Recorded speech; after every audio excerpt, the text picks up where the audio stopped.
Took just seconds for a routine traffic stop to turn deadly, and today graphic video of the encounter was made public just a few days after a Minnesota police officer was found not guilty of manslaughter.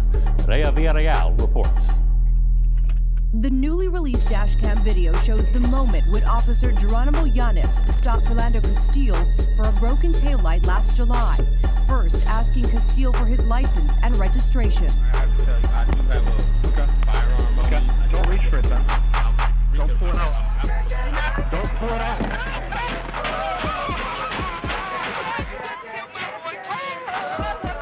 Within 90 seconds of making the stop, the 29-year-old officer fired 7 shots. Castile's girlfriend, Diamond Reynolds, was in the passenger seat. She streamed the immediate aftermath on Facebook Live. I told him not to reach for it. I told him to get his hand out. You told him to get his ID, sir, and his driver's license.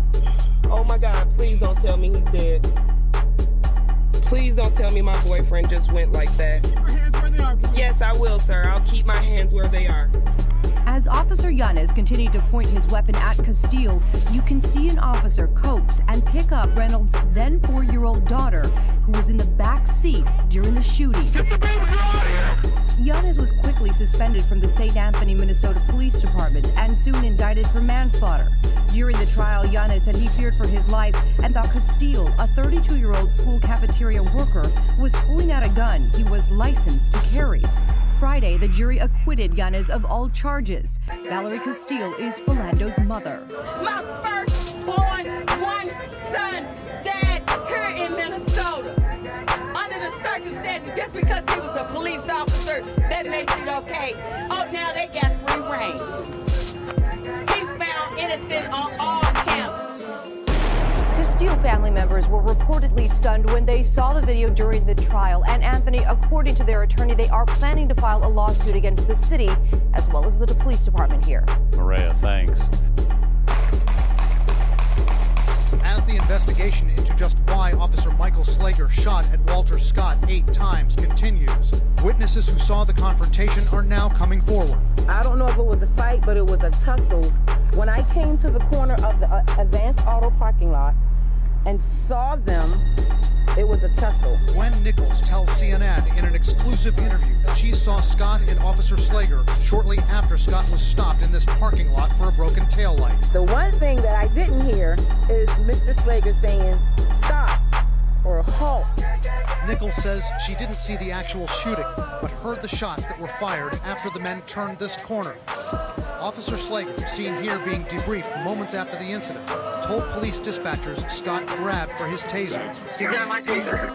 But Fabian Santana, the man who filmed the shooting with his cell phone, tells NBC News Scott did not. No, he never got the taser of the police. He never got the taser. That is one of several discrepancies between the police report account and what eyewitnesses say they saw and the video shows. Community leaders are saying what happened to Scott highlights a broader pattern. In the past 5 years, 209 police officers in our state have fired as suspects, but only a handful have been accused of doing so illegally and none have been convicted. It's time for a change. Officer Michael Slager has himself been the subject of a prior complaint over his use of a taser in 2013. He was exonerated, but Mario Gibbons, who filed the complaint, now plans to file a lawsuit. It hurts. I failed. My arm got messed up. I had a couple of bruises. Large crowds of protesters blocked streets in East Pittsburgh, Pennsylvania yesterday, calling for change after an officer shot and killed an unarmed 17-year-old. Cell phone video appears to show Antoine Rose Jr. running from police on Tuesday night. 3 gunshots can be heard. Police say the video might not tell the whole story. Susan Copen of our Pittsburgh station, KDKA, is at East Pittsburgh Police Headquarters. Susan, good morning. Good morning. This area was filled with demonstrators yesterday. The police officer involved in the shooting has not been identified, but we do know that he was new to the force and had just been sworn in. People in this community are outraged and looking for answers. What do we want? Justice! When do we want it? Protesters filled the streets, at one point blocking a law enforcement vehicle. They're demanding answers in Tuesday night's fatal police shooting of Antoine Rose Jr., captured on cell phone video. Why are they shooting at him? Rose is seen in a light-colored T-shirt and appears to be running away from police. Rose was shot 3 times and died at a local hospital. Still doesn't even feel real, but he's gone. Allegheny County Police Superintendent Coleman McDonough. I understand in today's atmosphere, anytime a young man is killed, there's cause for outrage in some areas. McDonough says the officer involved has been placed on administrative leave as they conduct an independent investigation. I would urge people to give us time to conduct an objective investigation to gather facts. McDonough says the vehicle Rose was in matched a car involved in a nearby drive-by shooting. One person in the car was detained and later released, and police say they found 2 firearms in the vehicle. But Rose was unarmed as he and another suspect ran away and the officer opened fire. Rose's uncle says he sees rage growing in his community amid reports the officer had just joined the force. Police officers, I know they got a very hard job and everything, but you know what? You got to be fit for the job. Superintendent McDonough says the police officers involved did not have body cameras and there were no cameras in the police cars to capture this incident. There is another protest planned for later today, and that 3rd suspect who fled from police is still on the loose. Gail? Thank you, Susan. It's another upsetting story. I know they said, the video doesn't tell the whole story, but what we're seeing on the video is very disturbing, so I hope they tell the rest of it soon. And I think it's important to point out the officer charged with the shooting, he was new on that force, but he had worked, he was a veteran officer. He'd worked at other departments for 8 years, so I think it's important to point that out. Yeah. He was not a rookie on the job. Very upsetting story.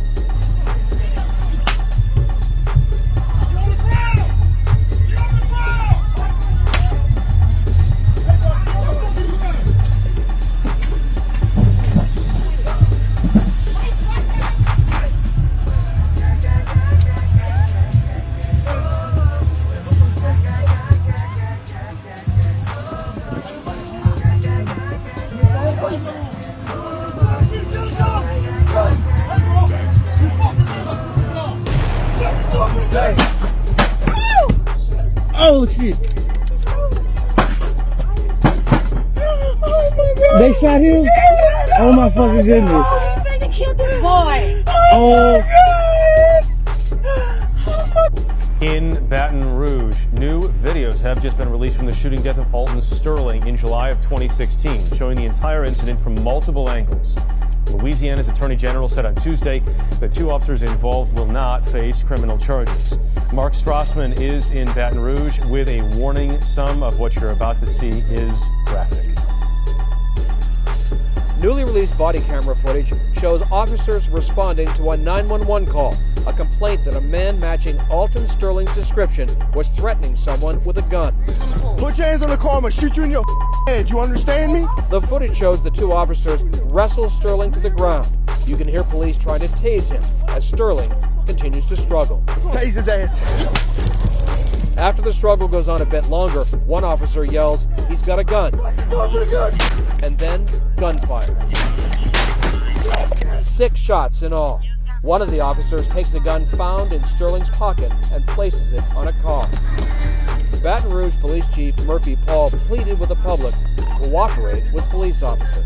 Please stop resisting. stop running. When the police officer gives you direction, listen. Sterling family attorney Chris Stewart. It was clear that Blaine Salamone came out like a pit bull and immediately escalated the entire situation, putting a gun to this man's head, threatening his life, and he ended up taking it. Neither officer will face criminal charges. Both will suffer professionally. Officer Blaine Salamone, who fired all 6 shots, has been fired effective immediately. And Jeff, Officer Howie Lake has been suspended for 3 days. Mark Strassman in Baton Rouge. Mark, thank you. In Tulsa tonight, just a short time ago, a female police officer charged with first-degree manslaughter. Amid growing outrage in that community, the dash cam video making national headlines, showing that father walking toward his SUV, his hands up, a short time later, shot and killed. ABC's Clayton Sandell leading us off. It took less than a week for prosecutors to decide that the officer who killed Terrence Crutcher on this Tulsa street allegedly committed a crime. I determined that the filing of the felony crime of manslaughter in the first degree against Tulsa police officer Betty Shelby is warranted. Officer Shelby encountered Crutcher Friday night, his SUV abandoned in the street. Shelby's version is that she feared Crutcher was armed and high on PCP. Won't show me his hands. Despite the fact Crutcher had his hands up and was walking away, he's got his hands up there for her now. Shelby fired that fatal shot when she says he reached inside his car. Attorneys for Crutcher's family say that would have been impossible.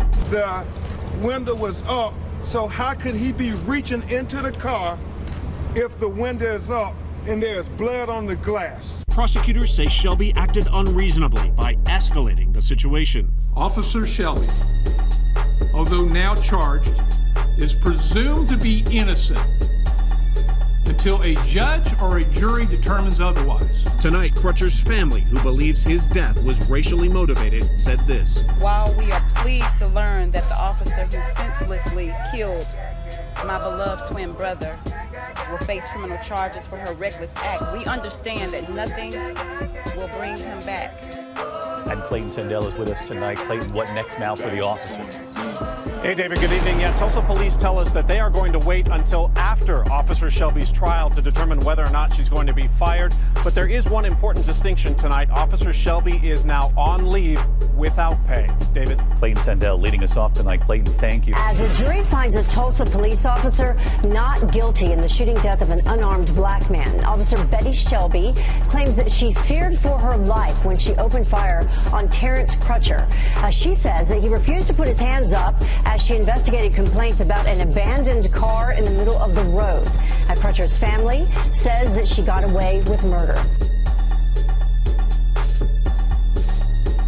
There is growing outrage tonight after an unarmed African-American teenager was shot and killed by police in the St. Louis suburb of Ferguson, Missouri.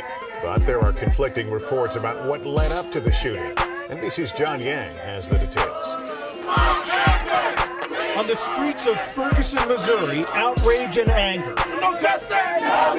Protesters of different ages and races demanding answers in the shooting death of 18-year-old Michael Brown at the hands of a policeman.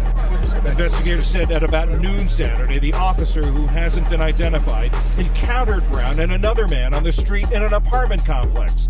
There was a struggle, and one of the men pushed the officer into his car. Within the police car, there was a struggle over the officer's weapon. There was at least one shot fired within the car. The struggle spilled out onto the street, where Brown, whom investigators say was not armed, was fatally shot. Police have shot this man for no reason. Piaget Crenshaw, who took the cell phone video, says she saw those shots from her apartment balcony. He's running this way. He turns his body towards this way. Hands in the air, being compliant. He gets shot in his face and chest and goes down and dies. Witnesses said Brown's body lay in the street for hours. I'd like everybody here to appreciate that it took a very long time yesterday to process the scene. The shooting sparked a furious reaction. Police responded in force, brandishing assault rifles. Give us a story if you don't stand there. Michael Brown graduated from high school earlier this spring and was to begin college next week. His mother, Leslie McSpadden, has a message for the officer who killed him. You're not God. You don't decide when you gonna take somebody from her. If that was the case, I brought him her. I should have took him from her. That was mine. That belonged to me.